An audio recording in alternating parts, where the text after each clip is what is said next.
We're learning the timeline of President Trump making the final decision on striking those nuclear facilities in Iran. I just spoke with two senior White House officials who explained on Friday President Trump gave the initial approval of Operation Midnight Hammer. Then fast forward to Saturday morning, Secretary of Defense Pete Hegseth, he called President Trump to confirm this operation was still authorized. President Trump confirmed this on the phone with the Secretary of Defense. Now, this all happening, of course, as those military aircrafts and submarines, they were already long en route to Iran. And then, of course, we get to Saturday evening. The president, he returns here to the White House at 6 p.m. and then immediately heads to the Situation Room where he's surrounded by his national security team.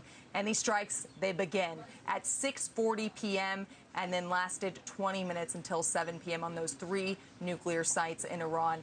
White House officials also tell me leading up to these strikes, President Trump was receiving daily briefs on Israelis' military efforts against Iran and the final preparations that were happening all behind the scenes about Operation Midnight Hammer. This all happening against the backdrop, of course, of President Trump announcing that 2-week timeline where the White House was aiming to pursue diplomacy with Iran here, mostly through Trump's special envoy, Steve Witkoff, who led the negotiations with Iran. And then they were also simultaneously preparing this strike, of course, Midnight Hammer, which was launched and we're learning the details of, and that timeline of the president giving the go-ahead there on Saturday.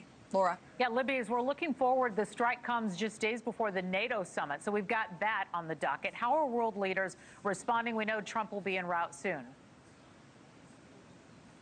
At this point, Laura, most world leaders are voicing support for a diplomatic solution that leaves Iran's nuclear capabilities absolutely crippled. And that's something that President Trump heading to the summit will tout is the successful military operation Midnight Hammer that just went about. Now, President Trump, he will depart for the NATO summit in the Netherlands on Tuesday. That's being pushed back from his original Monday departure. A White House official telling me that schedule change was decided before last night's strikes took place. But this change actually comes after Trump, you'll remember, abruptly left the G7 last week to return here to the White House to focus on this situation in the Middle East. Of course, behind the scenes there, they were putting the submarines in place, getting all the operation underway for Midnight Hammer that they ultimately took action with.